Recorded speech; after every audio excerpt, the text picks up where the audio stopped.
K7 Kilo November Mike. K7KNM Kilo November Mike. Go ahead. Roger, Roger, Kilo November Mike. What's the name there? The name here is Kurt. Kurt, I'm in Virginia, and I have a new rig, and would like you to listen to it and tell me what you think. We're still playing around with the equalizer. So KC9VKV, K7KNM. All right, I'm copying you at about 6 dB over my noise level. I would have loved to be able to copy you a little bit better than that. It's really nice when a signal comes in 10 over because you can really hear it very cleanly. I was looking at your audio on a spectrum analyzer. You have a very good bottom end, and I would like to see just a little more on the top end for balance, maybe 2kc more treble EQ, Roger? Roger, 2kc more treble. All right. What I have here is a Yaesu FT101 or FTBX-101 MP, and it does have a parametric equalizer. So I assume what I'm going to have to do is boost the frequency on the high end EQ3. Go ahead. Roger, how many band parametric is that? I guess they've got three major places that you can adjust: EQ1, EQ2, EQ3, and then in each of those they have low, mid, high, and then of course without compression they've got the same thing set up. Go ahead. All right. First thing, what we normally recommend is that you operate the radio in a 100 to 2900 bandpass. 100 to 2900 bandpass. Roger? Roger. I think that's what I've got right now. Let me check.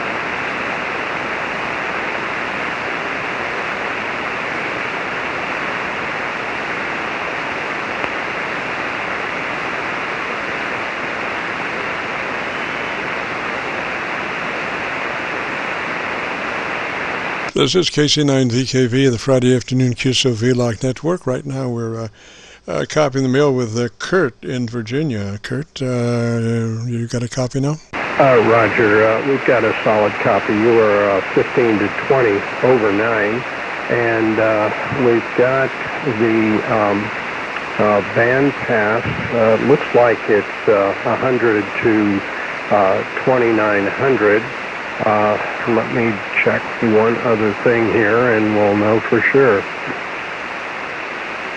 Yeah, we generally suggest, like on the 7300, there's 3 chances to go wrong. So we usually suggest that you put all 3 options to 100 to 2900. That way you can't go wrong. Just take all those bandpass options and make them 100 to 2900, Roger. Roger. Okay, we'll do that, and that I know I have not done at the current time, so we'll definitely take care of that. Anything else? Just that top end. Did you manage to get to your EQ? Hang on. See, the thing is, when you have a nice bottom end, you have to have a nice top end for balance. If you don't have that nice top end and you've got that good bottom end, it starts to sound muddy, particularly if Mother Nature decides to phase cancel anything off the top in addition to your situation. So the idea is for balance to have plenty in the top end if you're going to have plenty in the bottom end. Roger. Okay, I'm making some changes now. This is in EQ3 position. This is the 2900 frequency, 2900 cycles is what I've got right now. I'm going to do the same thing in the EQ2 position. It's now up to, well, it only goes up to, looks like 1500 here. And we'll move to the EQ2 and see what that is. All now that's at 1500 as well. I don't know if that made any difference. Go ahead. Well, usually the idea is to keep your mid EQ flat. What you're talking about in an equalizer is trying to achieve balance. And we're called balance is the relationship with the top end to the mid-range and the bottom end to the mid-range. And so if you boost the mid-range, it's so much harder for the top and the bottom to catch up for balance.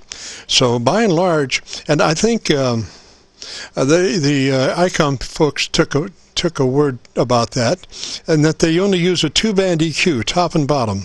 And that's all you really need to do an excellent job, because, like I say, normally you will want to keep your mid-range flat so you can adjust. It's easier for you to adjust your top and the bottom to catch up or minus for balance if the mid-range is flat. So I would start off by flattening that mid-range EQ. Roger, Roger? Roger. Okay, we'll flatten the mid-range. Let's see, I'm turning that down right now.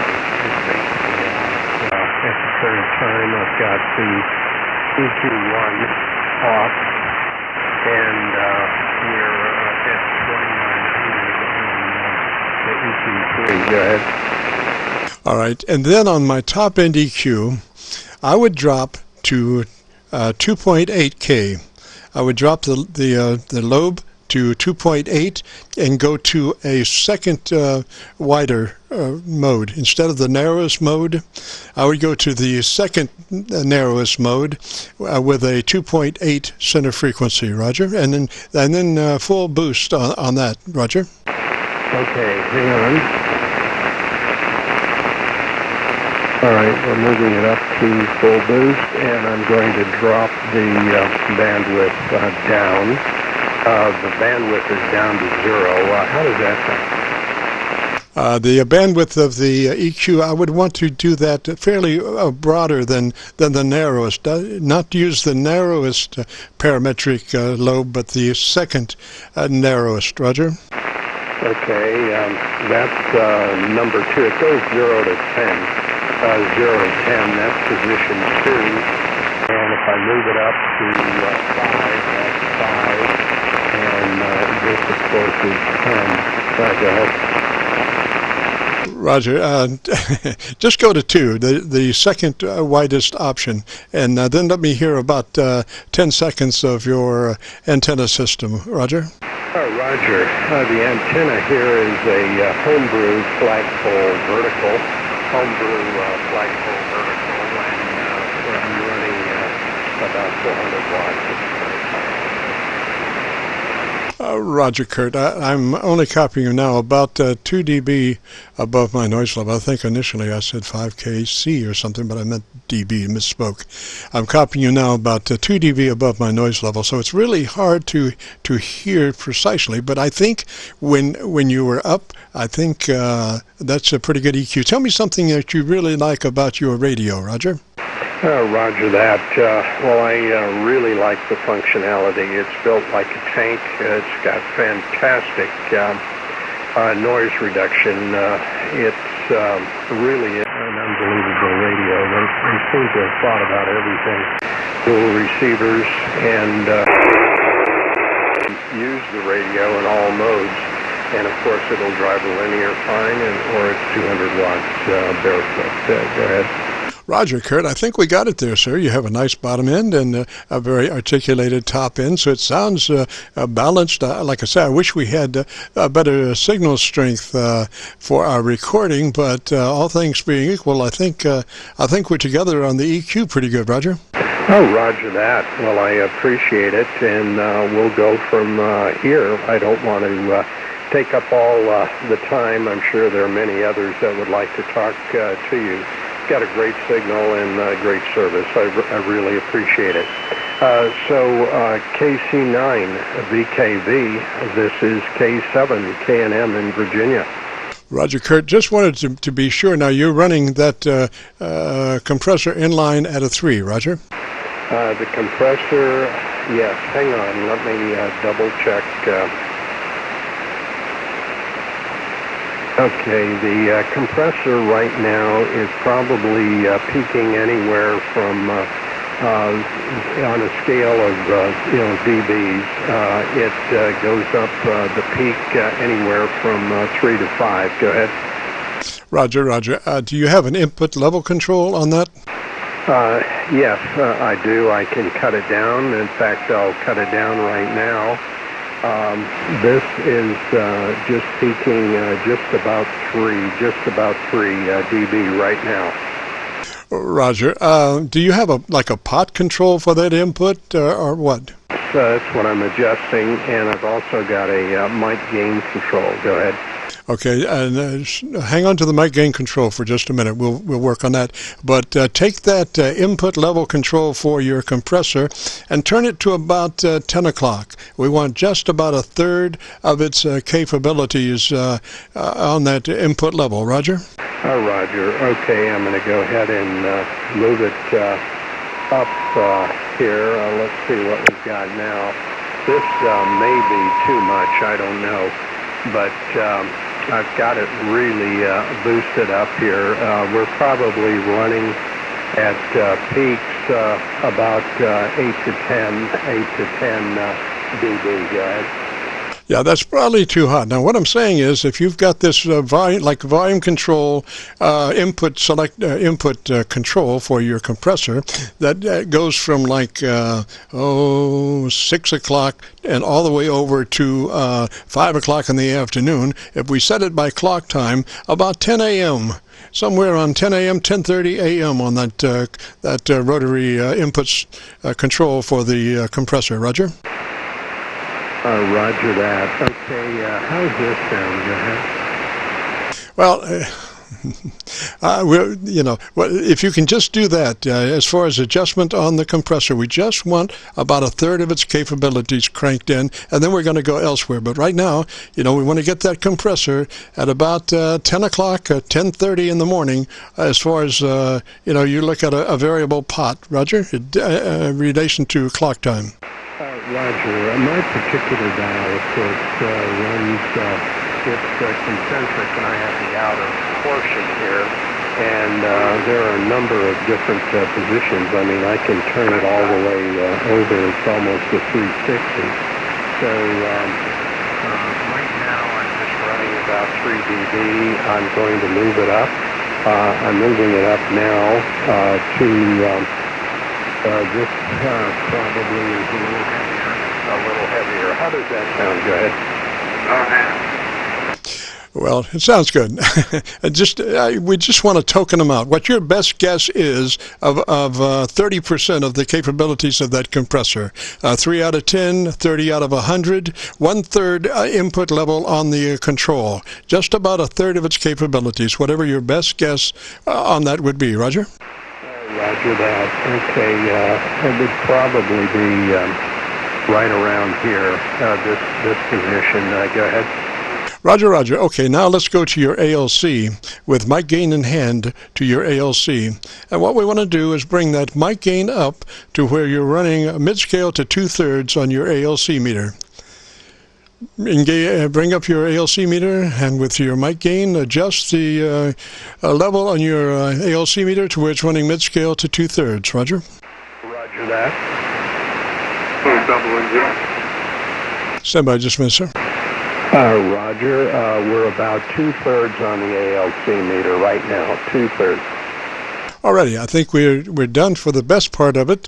Like I say, you have a nice bottom end there, so you need to stay on axis to your microphone. Don't pull off mic, because if you do, then you might start to sound muddy, because you do have that nice bottom end. So when you are engaged in those lower frequencies, you need to stay on mic for sure to keep your top end articulation balanced to the bottom end. Roger? Roger that. Right now I'm probably 2 inches away from the mic, 2 inches away from the mic. So we'll try this for a while and see how it works.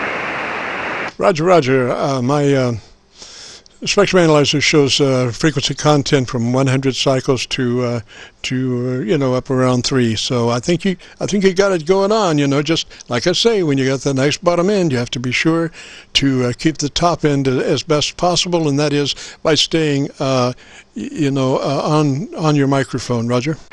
Roger that. Okay. Well, thank you very much. I really appreciate it. Roger, Kurt. Well, let me say threes to you, sir, and if you get a chance, join us next Thursday. We'll be a little bit different next week. I have a commitment on Friday, so we're going to move the Qso-Vlog up to Thursday afternoon. Same time, 3:30 till 5. Roger? Oh, roger that. You got it. All right. You have a good one, and I'm sure you got plenty of customers coming out here. So,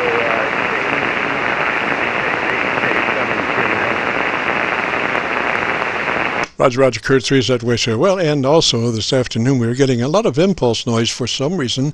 I'm not sure exactly why, but it sounds like Christmas 1954 with all of the lights and stuff that Christmas brings as far as impulse noise interference and stuff like that. So it's a little bit hotter than normal, but we shall weather through. We're running 2 radios, the 990 and the 7300. The 990 is running 2 10-foot magnetic loop antennas, one going east and west, one north and south, and then they come back on a 3-position rotary switch, so we can co-phase the 2 together. And amazingly, quite often when we co-phase, we'll wind up with 3 to 4 dB hotter signal than we will with either mag loop by themselves. And that is odd to think of in the beginning, but then when you stop to consider that the larger diameter of vertical magnetic loop antenna, the less actual directionality there is. So because I guess normally you think of co-phase as 2 antennas with similar look angles, but these have 180 or 90 degree different look angles, but they still co-phase because the directionality of the 2 are not as hard a target angle as one might think. This is KC9VKV and the Friday Afternoon Qso-Vlog Network, and we're listening.